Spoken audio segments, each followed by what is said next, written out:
Imagine two children hearing the exact same sentence. One child instantly pictures it like this little movie in their mind. They see the characters, the actions, the details, but the other child hears the words, but that picture never really forms. The words just stay as sounds instead of becoming meaning, instead of becoming that vivid movie that enhances that understanding and communication. For many autistic children, this is exactly what is happening every time they are asked to process language. And it definitely is not about intelligence nor about motivation. It is actually about how certain brain systems process language and imagery. And today, I just want 15 minutes of your time so that I can walk you through the most important parts of the brain that is involved in this communication and what research tells us about how these areas often function completely differently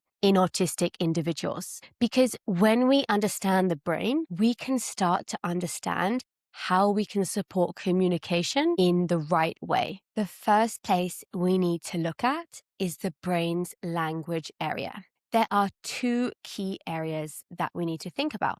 The first is the Broca's area, and the second is the Wernicke's area. So the Broca's area sits in the frontal lobe, and it is responsible for speech production and sentence formation. And what this means is it essentially helps us organize words into meaningful language that makes sense to others. The Wernicke's area sits in the temporal lobe and is responsible for understanding language. So this is what helps us attach meaning to those words that we're hearing throughout the day, to what the teacher's saying, to what the children are talking about in the classroom, to when the mother is giving the child a series of directions to follow. In neurotypical brains, these two regions, they're communicating constantly. So though the words are coming in, they're being processed into meaning, and then that communication is being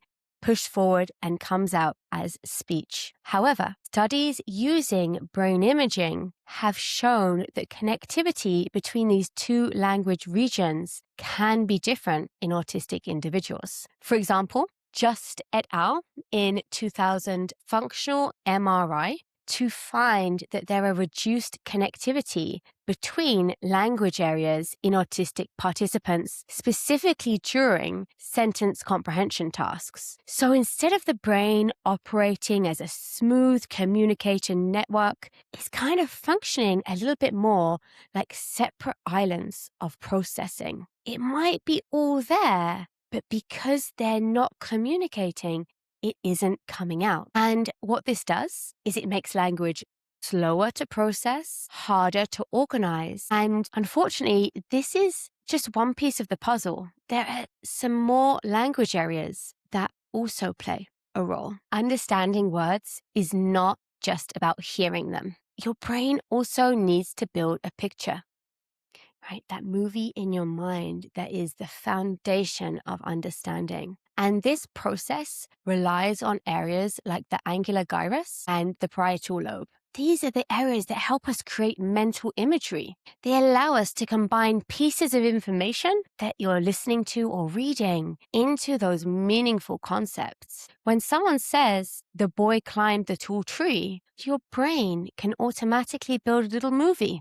You can see the boy, you can see the tree, you can see the movement of climbing. However, research suggests that many autistic individuals process language more literally and with weaker spontaneous imagery. Study by Kana et al. In 2006 found that autistic participants showed reduced activation in brain areas responsible for integrating language, reading and listening, to that mental imagery. This means the words may be heard, but the picture that creates that meaning doesn't fully form, which is why a child might know a bunch of vocabulary. They might be able to tell you so many different dinosaurs or descriptive words, but they can still struggle with that comprehension. Another critical region is the prefrontal.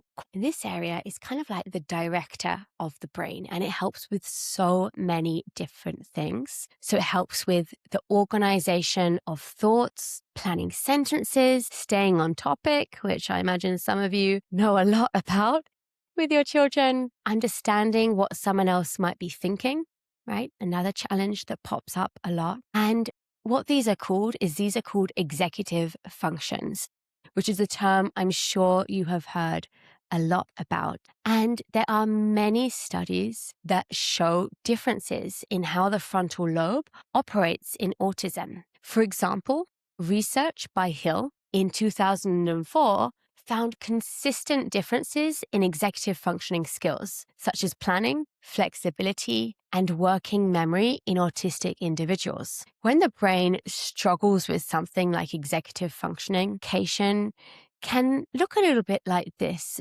having a hard time answering like open-ended questions, or explaining events like what happened at school or what they did at the weekend. Your child, they might jump between topics really quickly and with no kind of context necessarily, or they might do, which a lot of parents tell me about, is just give very, very short responses. And I'm going to tell you something. This absolutely is not because your child has nothing to say.